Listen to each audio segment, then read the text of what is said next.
another day, another headline. This time, Andrew Tate is facing a fresh batch of criminal charges spanning both the UK and the US. If you're keeping count, the list is starting to look less like a rap sheet and more like a resume of red flags. But this isn't just about one man. It's about a culture that enabled him, a fan base that idolized him, and a digital empire built on outrage, bravado, and alleged exploitation. So today, we're not just recapping his controversies. We're dissecting the entire blueprint of how Andrew Tate became Andrew Tate. Because in the wake of these new charges, and with other cases like the Diddy scandal making headlines, it's fair to ask, are we entering a new kind of Me Too moment? One that's colliding with influencer culture, algorithmic fame, and weaponized masculinity? Let's rewind, unpack the timeline, and figure out what this all really means. Not just for Tate, but for the internet that built him. Andrew Tate didn't just stumble into internet fame. He was practically engineered for it. Once a kickboxer with a knack for stirring up reality TV producers, Tate has since evolved, or maybe mutated, into the poster boy for the so-called manosphere. A self-declared alpha male, a misogynist provocateur, a walking telegram thread come to life. But his rise wasn't an accident. It was algorithmic. As YouTube, TikTok, and podcast bro culture pushed red pill rhetoric into mainstream circulation, Andrew Tate became the loudest, most controversial figurehead of the movement. A man who turned yelling about female obedience into a multi-million-dollar business plan. And then called it Hustlers University, which, if we're being honest, is less a university and more a glorified pyramid scheme, with affiliate links and enough crypto buzzwords to give you a migraine. Students pay for the privilege of learning how to make money online by promoting Andrew Tate. Somehow, this digital empire flourished even while he was under house arrest.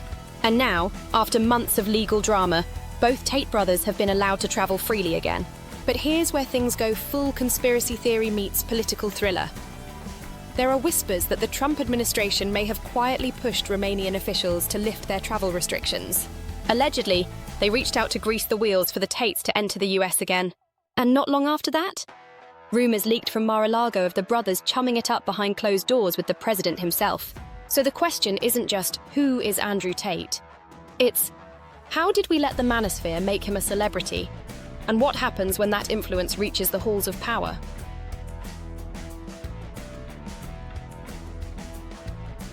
Before he was shouting into microphones about male excellence and female submission, Andrew Tate was just a kid from DC with a chessboard and a dream. Born in 1986, Tate was raised between the US and the UK. He is the son of Emery Tate, a chess master known for his brilliance and his eccentricity. A legacy that Andrew clearly took as a challenge to outdo in both categories. He carved out an early career in kickboxing, where he actually did pretty well. He was a 4-time world champion, according to him, though the sanctioning bodies vary, and the details are about as transparent as his tax filings. Still, credit where it's due.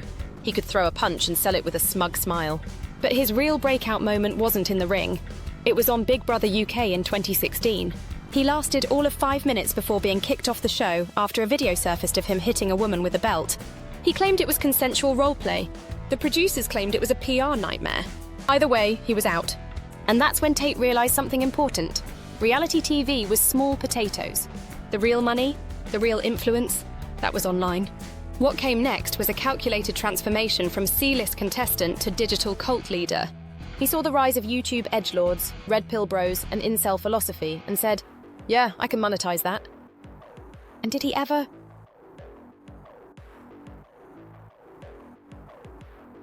Once Andrew Tate realized the internet was a better fight ring than kickboxing ever was, he went full steam into building a brand.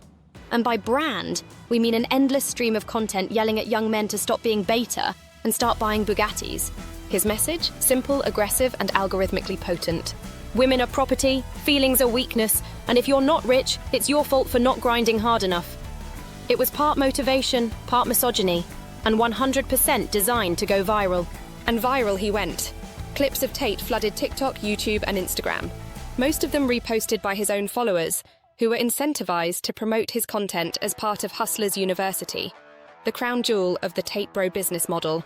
Now, the name Hustlers University might conjure up images of a startup bootcamp or a shady online MBA, but let's be clear, this was less a university and more a multi-level marketing scheme wearing a protein shake as a disguise. Members paid monthly fees to access courses in crypto, dropshipping, and copywriting, Basically buzzword bingo for aspiring tech bros. But the real strategy? Teaching students how to go viral with Tate, content to attract more paying members. So yes, you were paying Andrew Tate to teach you how to sell Andrew Tate to other people who would also pay Andrew Tate. It was as if Tony Robbins and a pyramid scheme had a child and then raised it on Joe Rogan clips. And to some degree, it worked. The affiliate model made him inescapable. The content got edgier, the fanbase got louder, and Tate? He built himself into a digital warlord for the disillusioned male masses.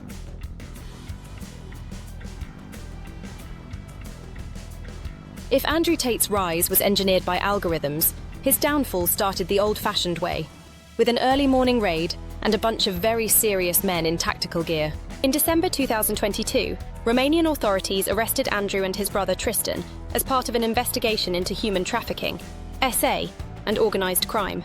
The charges were heavy, the headlines were heavier, and the memes, instant. It didn't help that the arrest came just days after Tate had gone viral for tweeting at Greta Thunberg with the emotional maturity of a pistachio. He posted a video in response, complete with a pizza box, which the internet immediately decided had helped Romanian police track his location.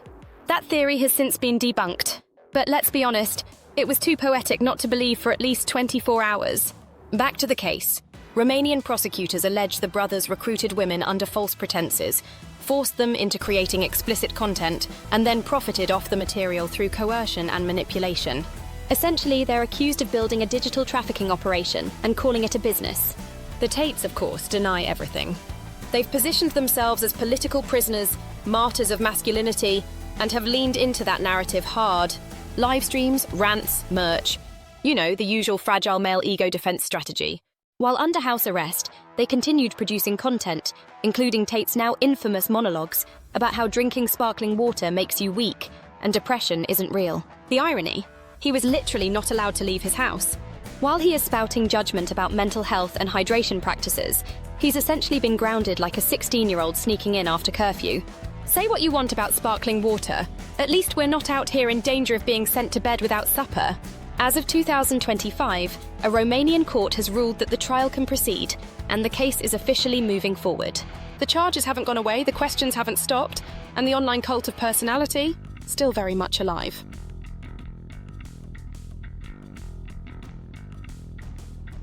Just when you thought things couldn't get messier, Andrew Tate is also facing legal heat in the UK. 4 women who say they dated or worked with him between 2013 and 2015 have filed a civil lawsuit in the UK, accusing him of sexual and physical assault and coercive control.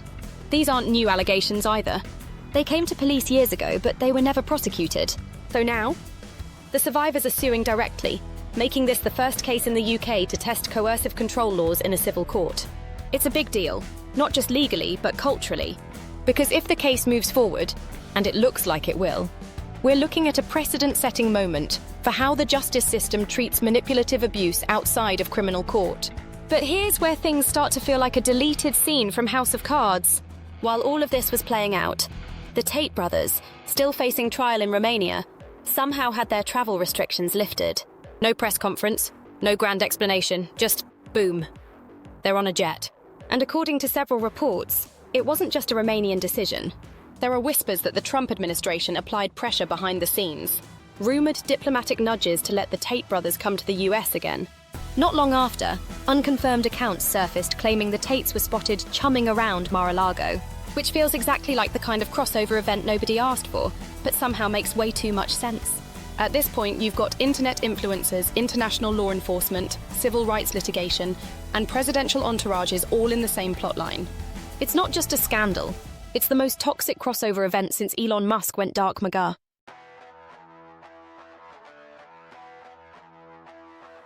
So now we've got Andrew and Tristan Tate back on US soil, free to travel, free to livestream, and very much free to continue monetizing their masculinity as a lifestyle brand empire. And wouldn't you know it? Almost immediately after their arrival, new allegations surfaced. This time from Brianna Stern, an ex-girlfriend who filed a lawsuit in Los Angeles. In court docs, she accused Andrew of sexual assault, battery, and intentional infliction of emotional distress.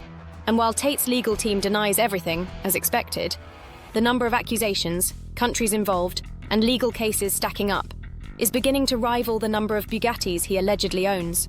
But what's even wilder? The fan response. Despite the legal firestorm, Andrew Tate's followers remain unfazed. To them, the arrests are a setup, the lawsuits are smears. The entire global legal system is just jealous of a man who figured out how to sell alpha male energy in monthly installments.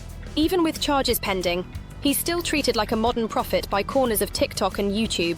His quotes overlaid on luxury car footage, his face cropped onto gladiator bodies, his voice echoing over gym reels like he's some kind of digital warlord for disaffected teens. Meanwhile, critics, journalists, and literally every woman with a working brain cell have labelled him what he is: dangerous. Not just because of what he says, but because of how loudly, quickly, and profitably people are willing to believe him. It's not just about Tate anymore. It's about the culture that let him rise, the algorithms that handed him a megaphone, and the very real systems that seem surprisingly willing to look the other way. At this point, Andrew Tate isn't just a man. He's a litmus test for how far someone can go when they wrap misogyny in luxury aesthetics. For what happens when the internet's worst instincts are rewarded with views, cash, and political access. And for just how much chaos one person can cause by yelling, "Escape the Matrix," into a ring light. The question isn't whether Tate will finally be held accountable. The courts will decide that. The question is, what kind of world let him thrive in the first place? Because let's be real, Andrew Tate didn't create the manosphere. He just realized he could monetize it better than anyone else. So whether he ends up behind bars or on another podcast, his legacy is already etched into the algorithm.